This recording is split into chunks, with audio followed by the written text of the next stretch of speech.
Hey, Simon here, and welcome to my channel Such Plants. Last week we did a 1 month update on my anthuriums that I got from Ecuagenera when they came out here and did a pop-up. This week we're going to have a look at all the philodendron I got.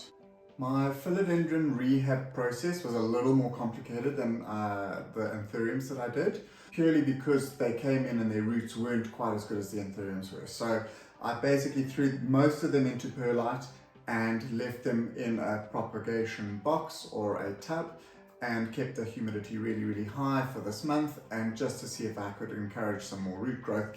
And what I'm going to do today is I'm going to pull the plants that are still in perlite out, have a look at the root growth and repot them into some potting mix, and then put them back into a humidity chamber and leave them in there to settle into the new substrate, and slowly over time start decreasing the humidity from 100% to something that is closer to what I have in my surrounding environment, just so that you don't shock those plants. It's very important, if you're going to change the humidity that you're going to keep your plants in, that you do it over time. So gradually, if they are in a propagation box, just leave a little crack open, let some of that air flow through, slowly drop that humidity so that they aren't shocked when you go from 100% humidity down to whatever it is in your home, 50, 60, 40 even percent. So that is the plan for these plants. I'm excited and nervous. I'm hoping that we see some root growth. I have seen that quite a few of the plants are showing some nice root growth, like sometimes there's roots popping up on the surface of that perlite, but I do hope that there is quite a lot going on underneath there, so that when I do transfer them into some potting mix, that they do well in that mix. I'm going to be using a very airy mix. I tend to be an over-waterer, so I'm using an airy mix knowing that I'm going to be watering these plants fairly often.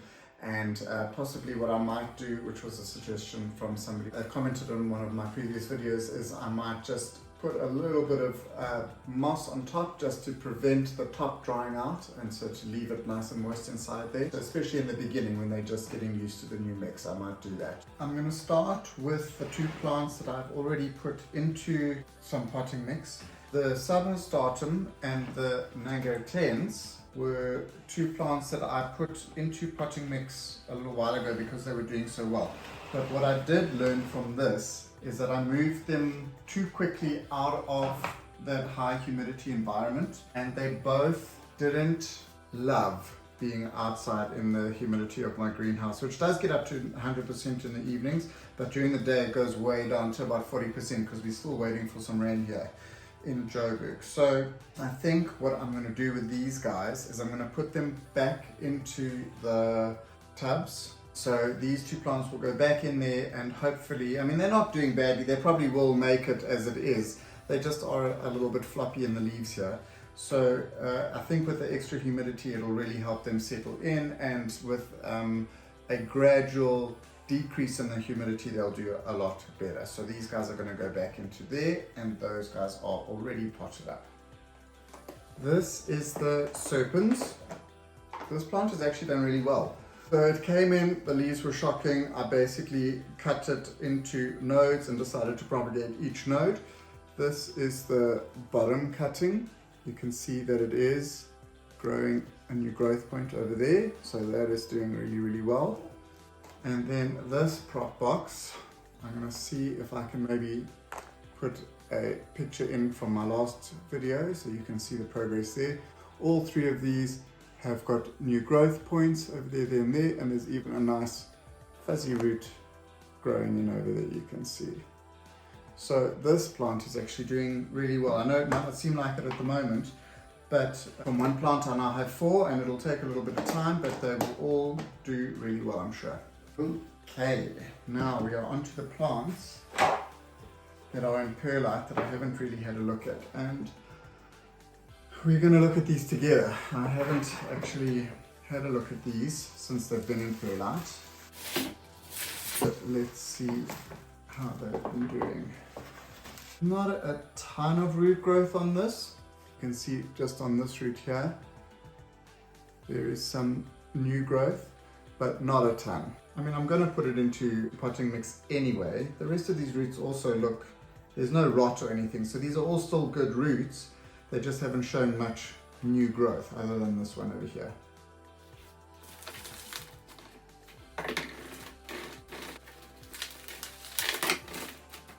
Okay, that's the first one up. We'll water him and then put him into the prop box again.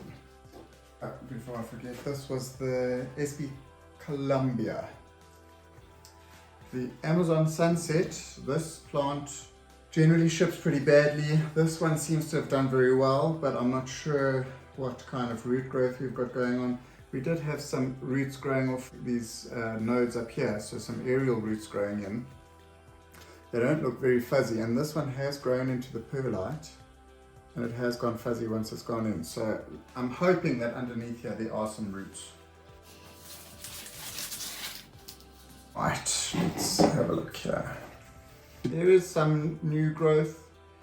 This is what I like about perlite, is that you can see the new growth is very, very white. Like I said, that's the nice thing about perlite, is it doesn't discolor the roots as they're growing. So you can have a look and see which of those roots are new roots and which ones were the old roots. I'm kind of happy with that. I feel like it's enough to keep this plant pretty healthy. I am adding some micro root to these guys just to help them grow healthy roots and encourage more healthy root growth. I wonder if I should put this on a pole. No, I'm not going to put this guy on a pole, but I might actually put some of the other guys on a pole. I think with the next repot I'll put him up onto a pole.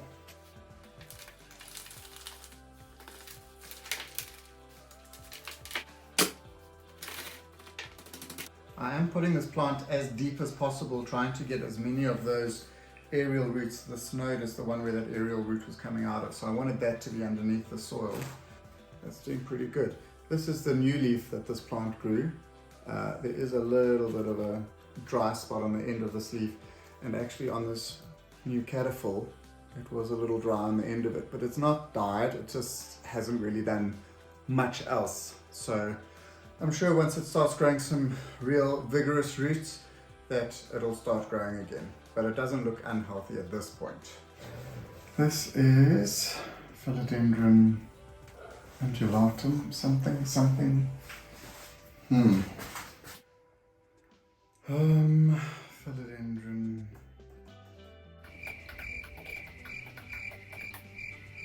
What is this plant called? It's so frustrating. Ecuagenera. The name of this plant, oh my god. Philodendron undulatum. Plant came in and it's got a really nice root growing on the surface here. I think you can see it right there. But when it did come in, it had a new leaf coming through here, and that leaf has rotted. I did take it out, but I'm not sure what's going on inside here. So I'm just going to see what happens with this plant. I'm going to repot it just in case, because even if I do end up cutting off this top node, if it is rotting in here, I will still grow. I think what I'll do is I'll cut there, and maybe there, and then I will reroot these two nodes, and then I'll leave this one rooted in the pot mix, and that will grow a new growth point from there. But I'm hoping I don't have to do that. Am I hoping I don't have to do that? Yeah, let's just leave it and see. But let's have a look at the root growth for now. This plant has actually grown really, really nice roots. You can see over there a whole bunch of new roots. Over here is a whole new root. That was the one on the surface. Yeah, this guy's doing pretty good on the root side of things. So yeah, I'm just going to leave him for now as is in this pot, just in potting mix, and let's see how he goes.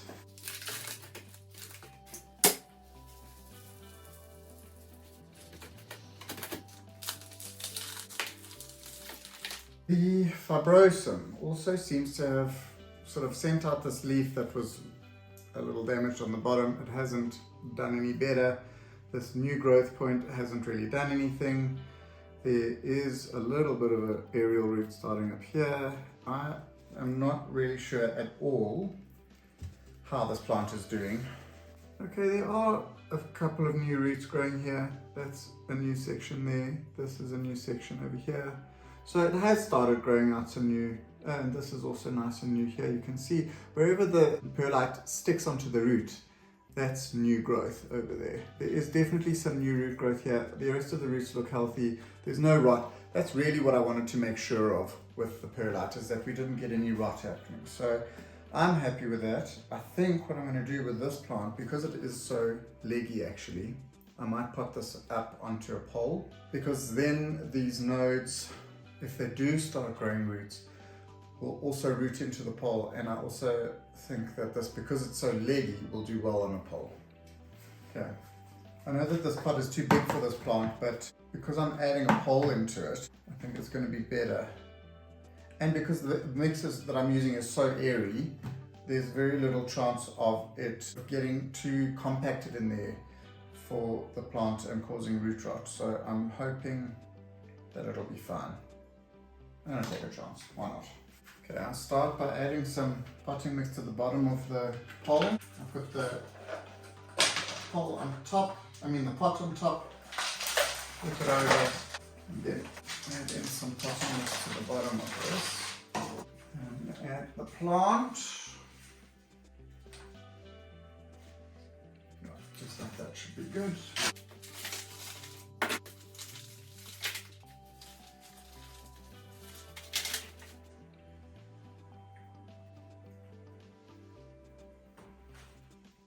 Great, that should be fine for now. So I'll give all these plants a water before I put them back into the propagation box. Okay, this plant is the tenue. This plant came in, it had 0 roots, so I cut off the bottom 2 nodes and I did 1 in perlite. The bottom node is this one here. This one I put in water, and it has rewarded me with some new growth over there. And no roots yet. Well, maybe something starting over there. But alive still, and that's always a good sign. A month later, still alive. So the water's actually done well. This, I did check on once and there was 0 progress. And still absolutely 0 progress on this. Which surprises me actually, because this was the node up from the bottom node. So in theory, this one should have rooted or started growing sooner than that bottom section. So I'll just leave this in perlite for now. And having seen that, I think I'm a little concerned about how this is going to look, to be honest, because that doesn't give me much hope. Oh yes, this one actually did have an aerial root. I don't know, this plant seems like it's like in suspended animation. I don't know what's going on with it. Are these roots okay?